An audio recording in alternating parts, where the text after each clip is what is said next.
সংঘাত ও রাজনৈতিক কারণে উপদ্রুত বাস্তুচ্যুত জনগোষ্ঠীর দিকে মনোযোগ দেওয়াও অত্যন্ত জরুরি বলে আমি মনে করি।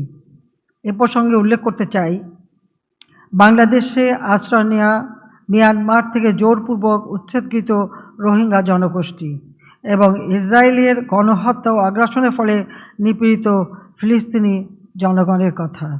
বিশেষ করে বিপুল সংখ্যক নারী ও শিশু ফিলিস্তিনে আজ প্রয়োজনীয় চিকিৎসা ও স্বাস্থ্য সেবা থেকে বঞ্চিত। প্রতিনিয়ত জীবন মৃত্যুর সঙ্গে তারা লড়াই করছে।